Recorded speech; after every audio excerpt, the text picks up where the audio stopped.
Dr. Lisa Morgan stepped off the transport ship and took her first look at Kepler Station. The metal walls gleamed under bright white lights. Air recyclers hummed quietly in the background. Everything looked clean and new, just like the reports had said.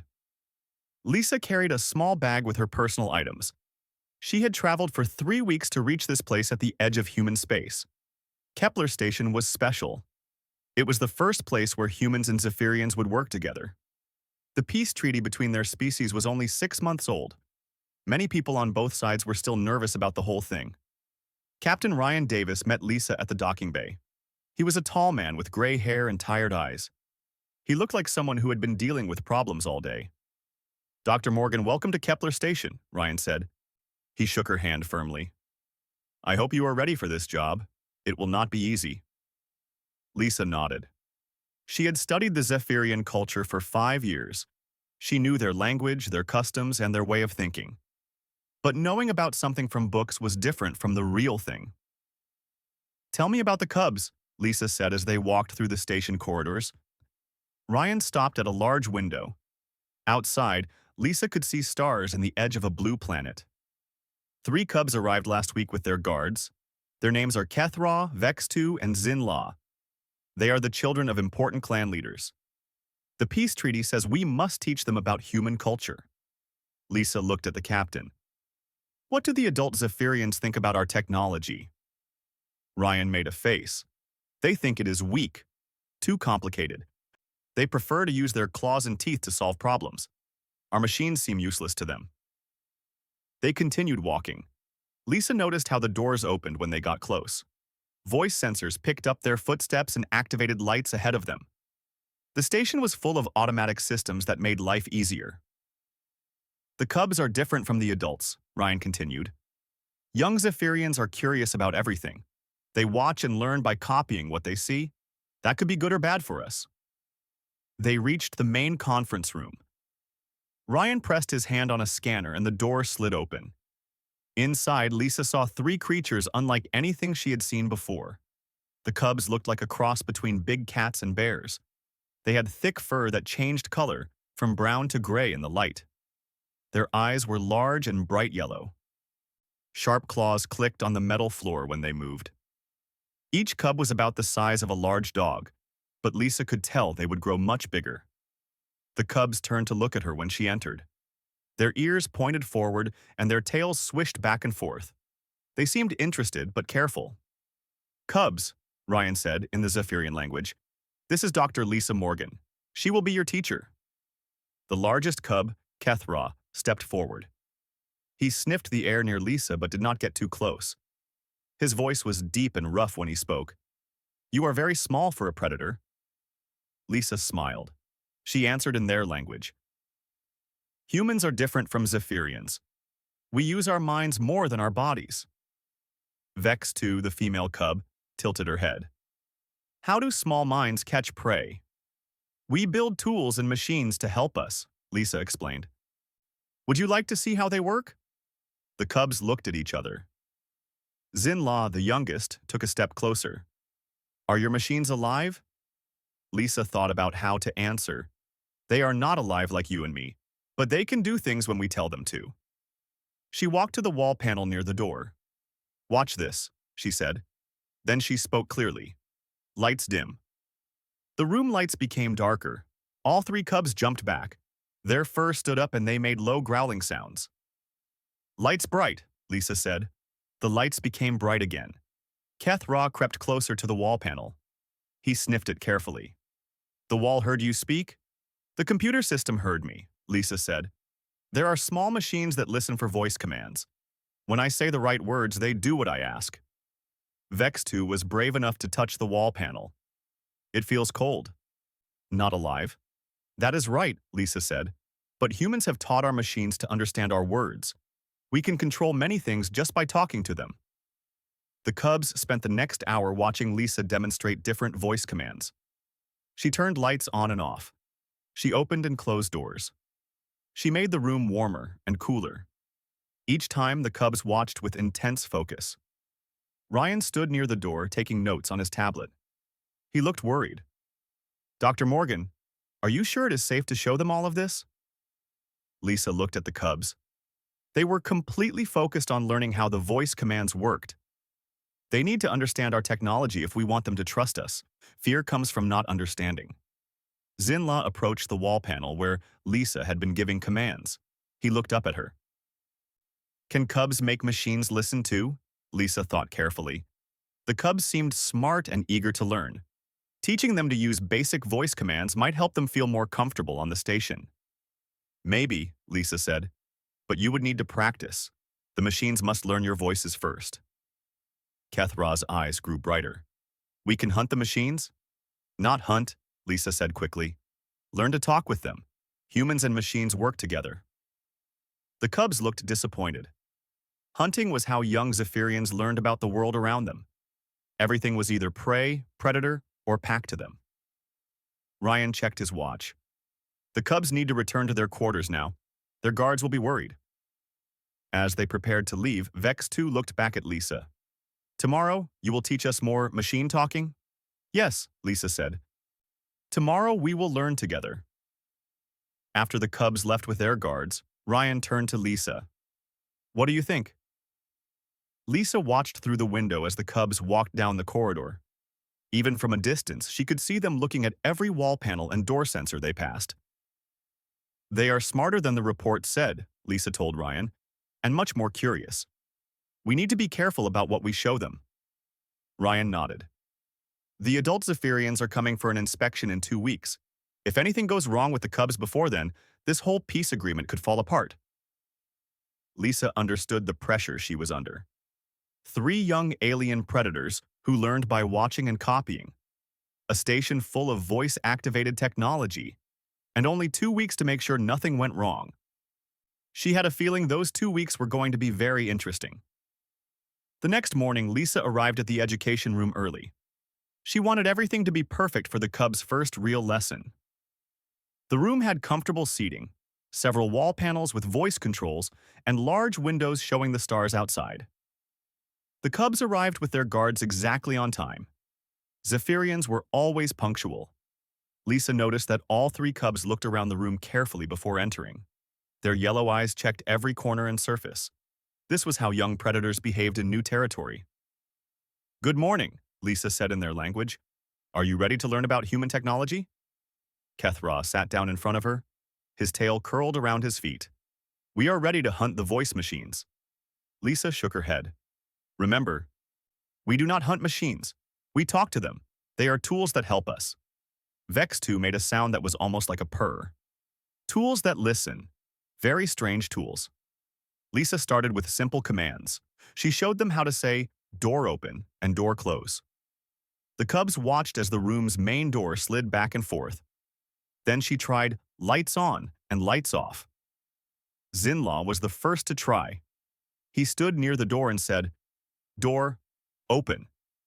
His voice was deep and rough. Nothing happened. Try again, Lisa encouraged him. Say it louder and clearer. Door open, Zinla said. Still nothing happened. Lisa realized the problem. The station's voice recognition system was programmed for human voices. The cubs' voices were too different. They had growls and purrs mixed in with their words. I need to fix something, Lisa told the cubs. She used her tablet to connect to the station's main computer. The machines need to learn your voices first. Engineer Jake Patterson was working on a wall panel nearby. He looked up when he heard Lisa talking to her computer. Having trouble with voice recognition? Jake asked. He was a young man with messy brown hair and oil stains on his uniform. I can help adjust the audio parameters. Lisa explained what she was trying to do. Jake listened and then nodded. We can expand the vocal range recognition, add some lower frequency tolerance for their natural sounds. It took an hour to reprogram the system. The cubs waited patiently, but Lisa could see they were getting restless. Young Zephyrians needed to move and explore. Sitting still was hard for them. Finally, Jake finished the programming. Try it now, he said. Zinla stood up again. This time he spoke louder. Door open! The door slid open. All 3 cubs made excited chittering sounds. Vex 2 ran to the door and back again. Kethra's tail swished rapidly. It worked, Zinla said. The machine heard me. Lisa smiled. Now you try, she told Kethra. Door close, Kethra commanded. The door slid shut. Vex 2 wanted her turn. Lights off, she said. The room became darker. For the next 2 hours, the cubs practiced basic voice commands. They learned to control lights, doors, and temperature settings. Each successful command made them more excited. Lisa taught them the importance of speaking clearly. The machines only understand certain words, she explained. If you say the wrong thing, they will not respond. Kethra looked frustrated. Why do machines not understand hunting calls? Because humans built them, Lisa said. We programmed them to recognize human words. But now we have taught them to understand your voices too. Jake watched the cubs practice from across the room. He seemed worried about something. Dr. Morgan, he said quietly, should they have access to all voice commands? Lisa thought about this. What do you mean? Well, right now they can only control lights and doors in this room, but the system could give them access to other controls too. Environmental systems, communications, even some ship functions. Lisa realized Jake was right to be concerned. The cubs were learning fast, maybe too fast. Let's keep their access limited for now, she decided. Just basic room controls until we see how they do. But the cubs had sharp hearing. They caught parts of the conversation even though Jake and Lisa spoke quietly.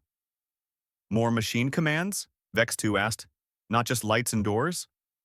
Lisa hesitated. There are many different voice commands on the station, but some are only for adults to use. This answer seemed to satisfy the cubs for the moment. They went back to practicing their basic commands. When the lesson ended, the cubs left with their guards. But Lisa noticed they walked more slowly through the station corridors than before. They stopped to look at every wall panel and door sensor they passed. Jake collected his tools. Those cubs are smart, he said. Maybe too smart. They are already looking at everything differently. Lisa cleaned up the education room. She felt good about the morning's progress. The cubs were learning to use human technology. This was exactly what the peace treaty wanted to happen. 2 hours later, Jake came running back to find Lisa. He looked upset. Dr. Morgan, we have a problem, he said. The cubs have been wandering around the station by themselves. Their guards lost track of them. Lisa felt worried. What are they doing? That's the problem, Jake said. Security cameras show them approaching different machines around the station. They crouch down low, then suddenly shout voice commands. Are the commands working? Some of them. The food processor in Section C started making protein bars when Zinla yelled activate at it.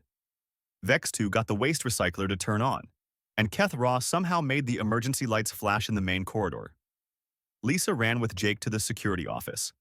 Captain Ryan was already there, watching video feeds from around the station.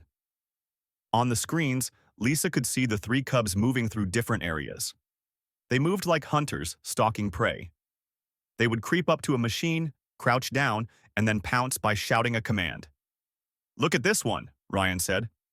He played a video of Kethra approaching a maintenance panel. The cubs sniffed it first, then backed away. He crouched low and crept forward again. Finally, he jumped up and shouted, activate! The panel lit up and started running a diagnostic program. They think the machines are prey, Lisa realized. They are hunting them. Jake looked confused. But why are the machines responding? They should only answer to specific commands. Lisa thought about this. The cubs are smart. They have been listening to people around the station all morning. They probably heard other voice commands being used. On another screen, they watched Vex 2 approach the main computer terminal in the library. She circled it 3 times, then shouted, lights on! The terminal came to life and started displaying information screens. This is getting out of control, Ryan said. What if they activate something important or dangerous? Lisa knew he was right. The cubs were treating the entire station like a hunting ground. Every machine was potential prey to them. I need to find them and explain the rules, Lisa said. But before she could leave, alarms started ringing throughout the station. Red warning lights flashed in the corridors. What's happening? Lisa asked. Jake checked his instruments. Someone just activated the emergency broadcast system. We are sending a distress signal to every ship in the area. On the main screen, they could see Zinla standing in front of the communications panel. He looked very pleased with himself. He had successfully hunted the biggest machine on the station. "Turn it off," Ryan ordered. But when Jake tried to stop the broadcast, they heard Zinla's voice coming through the station speakers. "Activate! Activate! Activate!" The message was going out to human ships, Zephyrian vessels, and anyone else listening in this part of space. An alien cub was broadcasting hunting calls as an emergency message. Lisa looked at the screens showing all three cubs scattered around the station, successfully hunting various machines. She realized her simple lesson about voice commands had created a much bigger problem. The cubs had learned that machines would respond to their voices, but they had also learned that hunting machines was fun, and they were very good at it. "We need to catch them before they find something really important to hunt," Lisa said. Ryan nodded grimly. "Like the reactor controls or the navigation system." The hunt was on, but this time, the humans were the ones doing the hunting. The emergency broadcast continued for 20 minutes before Jake could shut it down. During that time, 3 human patrol ships and 2 Zephyrian scout vessels received the strange message. They all asked if Kepler Station needed help. Captain Ryan spent an hour explaining to confused ship captains that everything was fine. He could not tell them the truth. How could he explain that alien cubs were hunting their technology? Meanwhile, Lisa searched the station for the cubs. She found them in the hydroponics bay, where the station grew fresh food. All 3 cubs sat in a circle around the main growing system. "Cubs," Lisa called out. "What are you doing?" Kethra looked up proudly. "We are learning about plant machine. It makes food grow." Lisa looked around the bay. Lights flashed on and off in different sections. Water sprayers turned on and off randomly. The temperature control kept changing every few minutes. "Did you use voice commands on the growing system?" "Yes," Vex2 said excitedly. "We told it to activate many times. Now it does many things." Zinla pointed to the plants. "Look, the plants dance when machines change." Lisa saw that the changing conditions were stressing the plants. The constant light changes and temperature shifts would damage the crops if they continued. "Cubs, you must stop using voice commands on machines without permission," Lisa said firmly. "But you taught us machine hunting," Kethra protested. "We are good hunters." "I taught you to use voice commands, not to hunt machines," Lisa corrected. "There is a big difference." The cubs looked confused. To them, learning to control something was the same as hunting it. Amy Rodriguez, the maintenance chief, found them in the hydroponics bay. She looked tired and frustrated. Amy was a small woman with short black hair and strong hands from years of fixing machines. "Dr. Morgan, I need to talk to you," Amy said. "We have been getting reports all morning about random system activations." Lisa left the cubs sitting by the plants and walked with Amy to the corridor. "It started in Section A," Amy explained. "The food processors began making meals nobody ordered. Then the cleaning robots in Section B activated and started cleaning the same areas over and over." "What else?" Amy checked her tablet. "Waste recyclers running empty cycles. Door sensors opening and closing without anyone nearby. Environmental controls changing settings randomly. And someone activated the emergency lighting in the recreation area." Lisa felt a sinking feeling in her stomach. "How much damage?" "No real damage yet," Amy said. "But the systems are confused. Some have locked up from getting too many conflicting commands. Others are stuck in loops." They walked past a wall panel that was flashing different colors. As they watched, it cycled through red, blue, yellow, and green. "The cubs have been busy," Lisa said. "Cubs?" Amy looked confused. Lisa explained about the voice command training and what had happened since. Amy's expression grew more worried as she listened. "Dr. Morgan, those cubs have access to a lot more than lights and doors now," Amy said. "Every time they successfully activate something, the system learns their voices better. It starts responding to more of their commands." "What do you mean?" "I mean the computer is treating them like authorized users. Their vocal patterns are being added to more and more subsystems. Pretty soon they might be able to control anything on this station." Before Lisa could respond, They heard a loud sound from the main corridor. It sounded like rushing water. They ran toward the sound and found chaos. The corridor was flooded with an inch of water. Emergency pumps were trying to drain it away, but more water kept coming. Jake Patterson stood in the middle of the flood, soaking wet. He held a wrench and looked very frustrated. "What happened?" Lisa asked. "Fire suppression system," Jake said. "Someone activated the sprinklers in Section D, but when I tried to shut them off, someone activated the backup system too." Through the water, Lisa could see 3 sets of wet paw prints leading away from the scene. "Let me guess," Amy said dryly.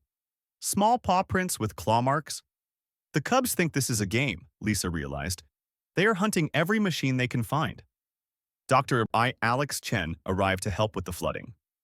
Alex was the station's expert on alien biology. He was a thin man with glasses who always seemed calm, even in emergencies. "I heard about your problem with the Cubs," Alex said. "This behavior makes perfect sense from their perspective." "How so?" Lisa asked while helping to move equipment away from the water. "Young Zephyrians learn through hunting games," Alex explained. "They practice on objects before hunting real prey. To them, your machines are just very interesting objects that react when they attack them. But they are causing problems all over the station." "Of course they are," Alex said. "You have given them the most exciting hunting ground they have ever seen. Every target responds to their hunting calls. It must be the best game ever invented." Jake managed to stop the water flow. The pumps began draining the corridor, but Lisa could already hear new sounds from other parts of the station. Machines starting and stopping in random patterns. "We need to limit their access to voice controls," Lisa decided. "Too late for that," Amy said, checking her tablet. "Look at this. The system has recorded their voices successfully activating 47 different machines in the last 4 hours. The computer thinks they are senior staff members now." Captain Ryan arrived, stepping carefully through the remaining water. He did not look happy. "Dr. Morgan, I just received a message from the Zephyrian inspection team," Ryan said. "They moved up their visit. They will be here tomorrow instead of next week."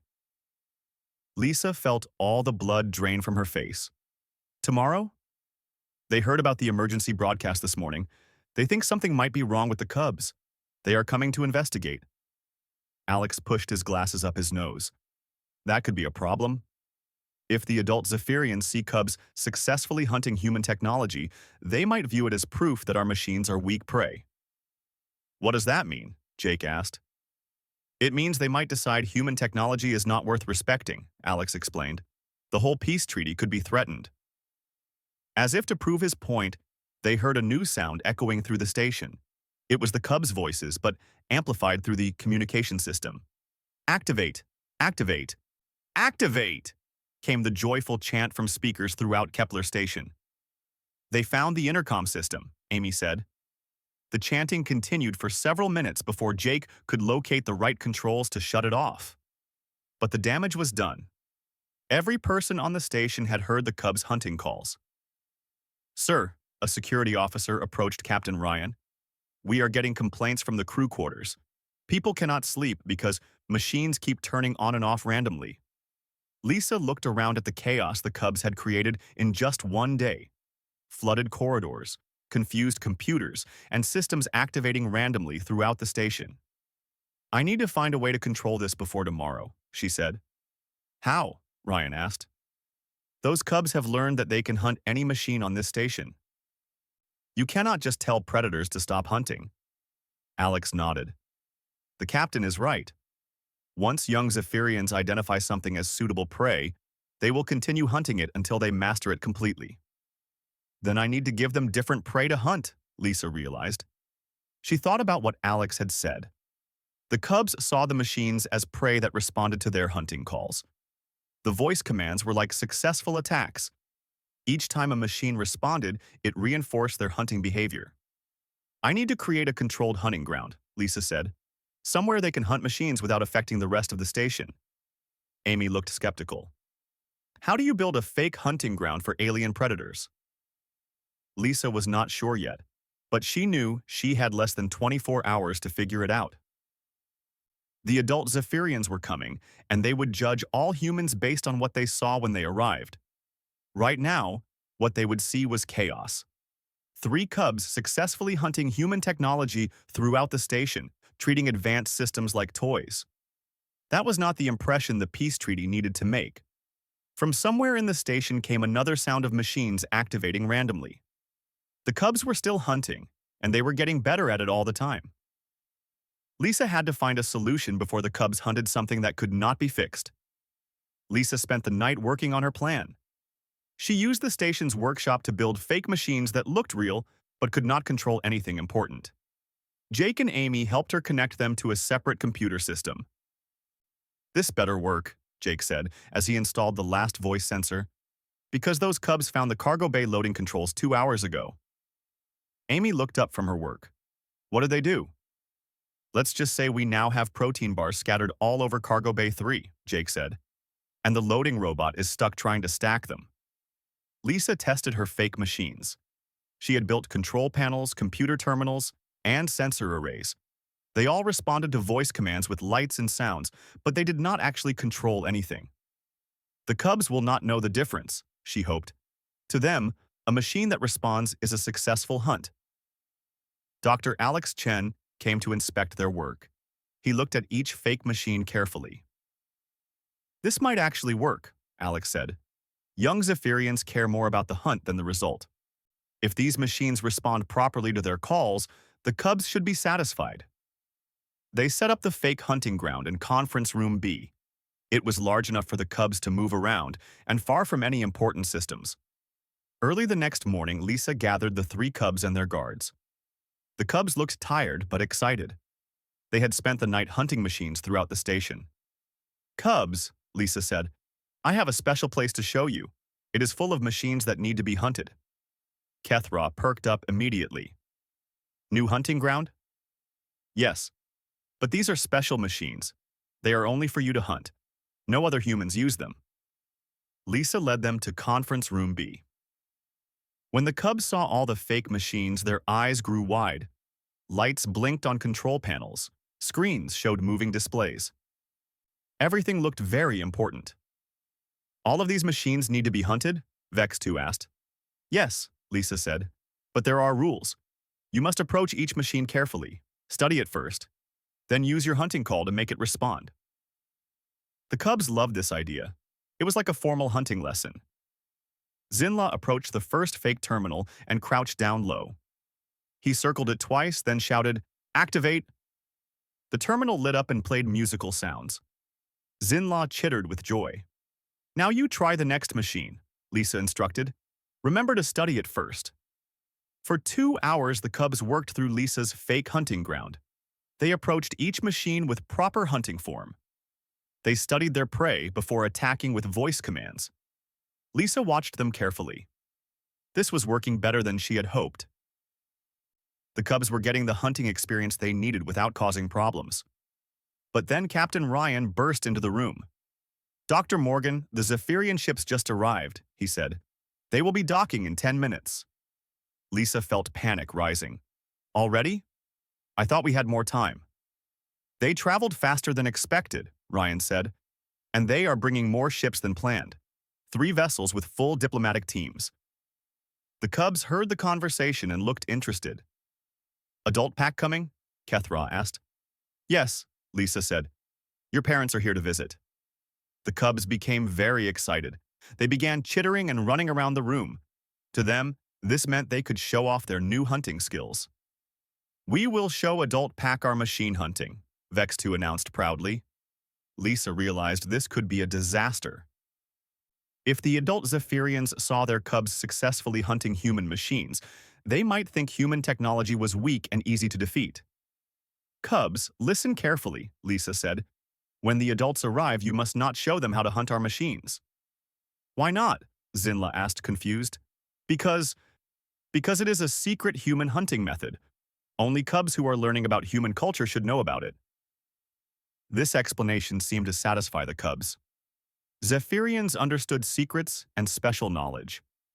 20 minutes later, the Zephyrian adults arrived on the station. Lisa watched through the docking bay windows as they emerged from their ships. They were much larger than the cubs, with battle scars and elaborate markings on their fur. The lead adult was Elder Vashkur. a massive Zephyrian with gray streaks in his dark fur.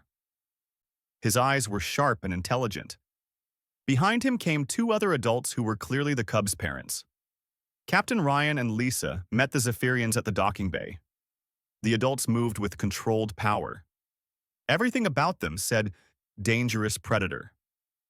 "Welcome to Kepler Station," Ryan said in the Zephyrian language. Elder Vashker looked around the docking bay with calculating eyes. "We received a strange message yesterday. Cubs making calls through your communication systems." Lisa felt sweat forming on her hands. "There was a small incident with the voice control systems. Nothing dangerous." "Show us," Vashker commanded. They were led through the station to Conference Room B, where the cubs waited with their guards. When the cubs saw their parents, they bounded forward excitedly. But Lisa noticed the adult Zephyrians looking at everything with new interest. They saw the wall panels, the voice sensors, and the automatic doors. Their expressions showed they were thinking about how these systems worked. "Cubs have been learning human technology?" asked Kethra's mother, a fierce-looking female named Nixvel. "Yes," Lisa said carefully. "We have been teaching them how humans use voice commands to control machines." Elder Vashkir walked to one of Lisa's fake machines. He sniffed it carefully, then looked at Lisa. "Demonstrate." Lisa had no choice. She walked to the fake terminal and said clearly, "Activate status display." The machine lit up and showed colorful patterns on its screen. The adult Zephyrians watched with intense focus. Lisa could see them analyzing how the voice command worked. "Now cubs show," Vashker said. The cubs looked at Lisa. She nodded reluctantly. Kethra approached one of the fake machines with perfect hunting form. He crouched low, studied his target, then pounced with a loud, "Activate!" The machine responded with lights and sounds. But instead of looking impressed, Elder Vashker looked confused. "This is hunting behavior. Cubs are hunting your machines." Lisa's heart sank. The adults recognized what their cubs were really doing. "Cubs," Vashker continued, "show us hunting on real human machines." "No," the cubs said together. "Secret hunting method. Only for learning cubs." Vashker's eyes narrowed. He looked at Lisa suspiciously. "You taught cubs to hunt human technology, then made them promise to keep it secret?" Lisa realized she was in serious trouble. How could she explain without making things worse? But then Dr. Alex Chen stepped forward. "Elder Vashker, may I explain what Dr. Morgan has actually accomplished?" The elder nodded. "Dr. Morgan studied how young Zephyrians learn through hunting games," Alex said.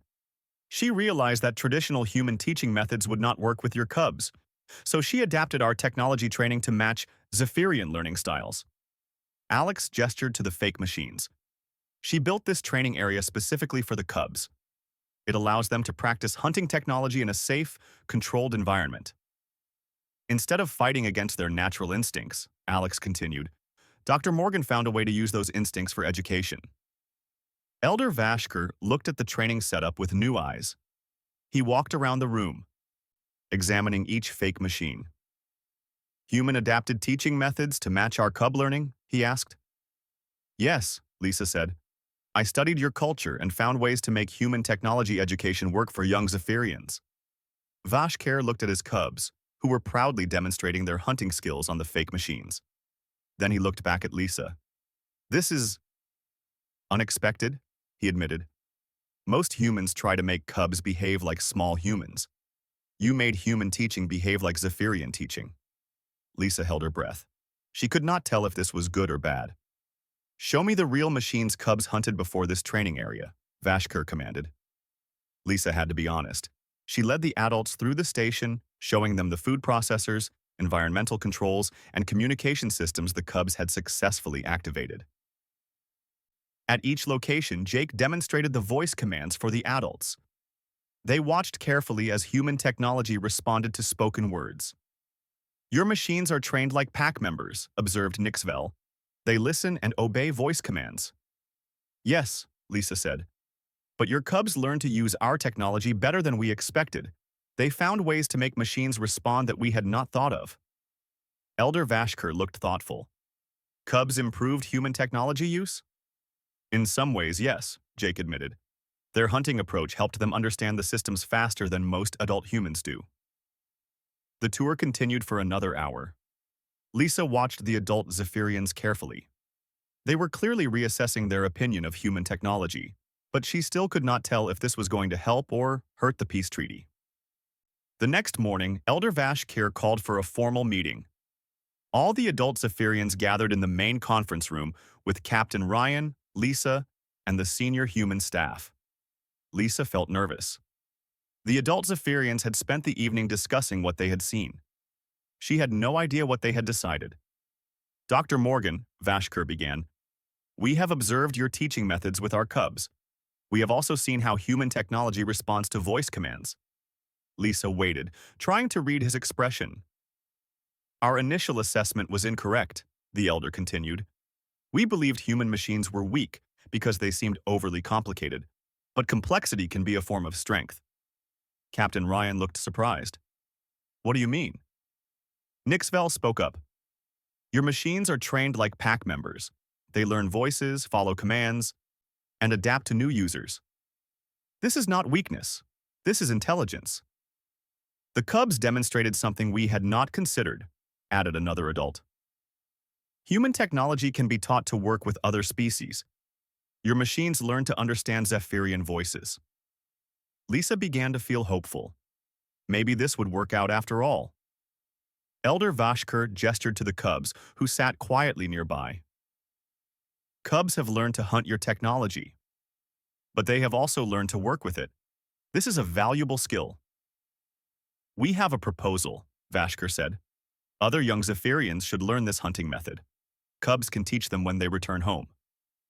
Lisa was shocked. You want the cubs to teach other young Zephyrians about human technology? Yes, the elder said. But we also want human teachers to come to our worlds. To adapt more of your teaching methods for our young ones. Captain Ryan leaned forward. This would expand the cultural exchange program significantly. Indeed, Vashkir agreed. Cubs have shown that cooperation between our species can produce unexpected benefits. Over the next few days, Lisa worked with the cubs and their parents to plan new educational programs. The cubs were excited about becoming teachers themselves.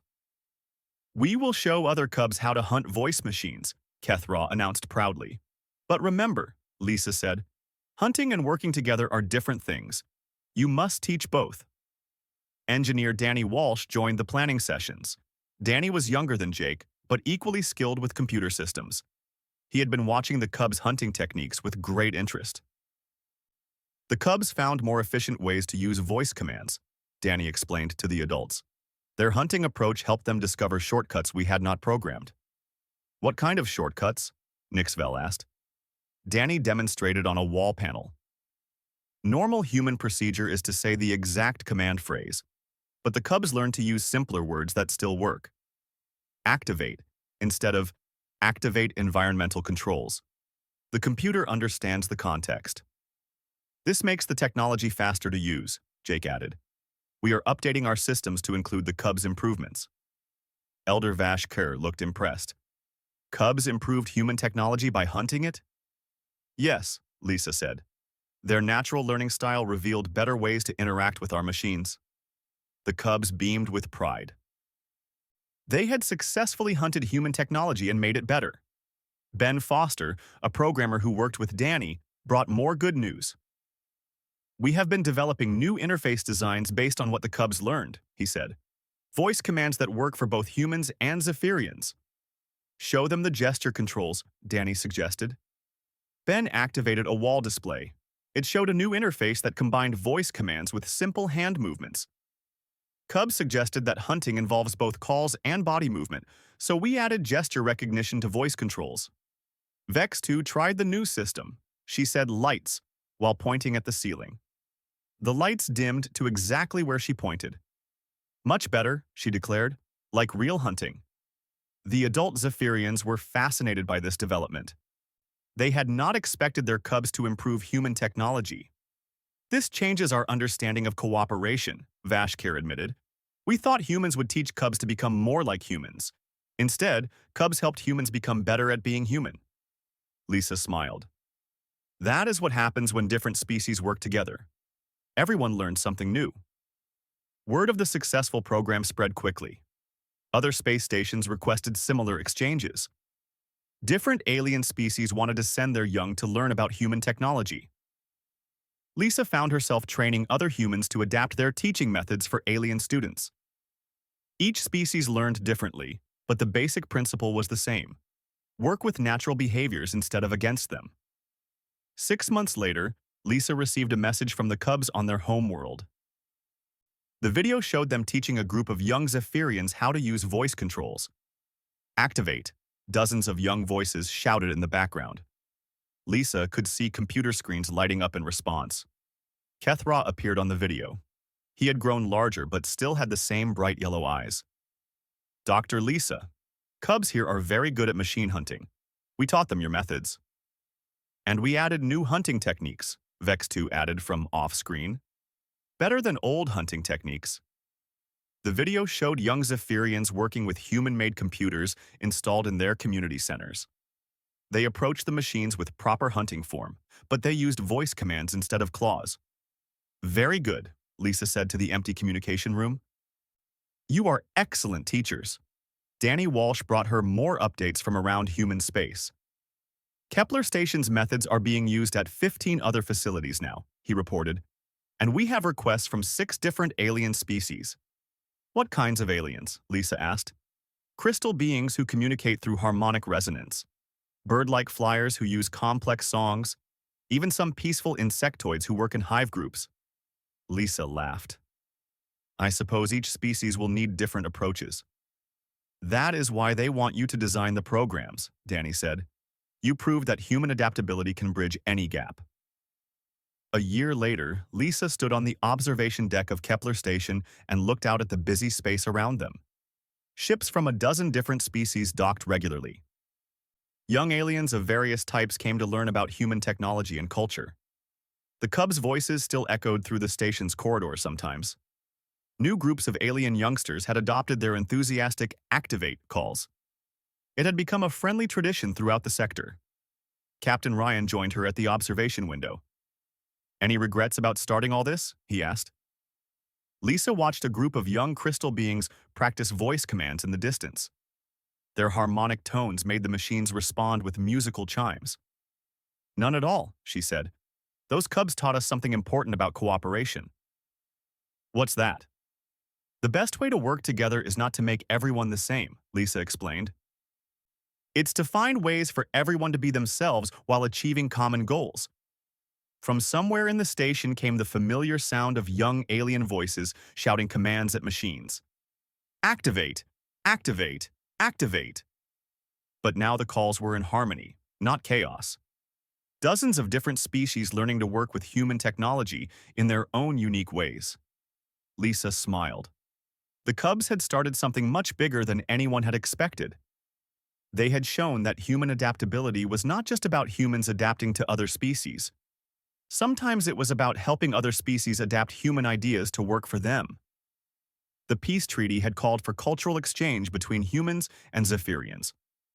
But what they had created was something much more valuable. They had built a model for cooperation that worked for any species willing to learn.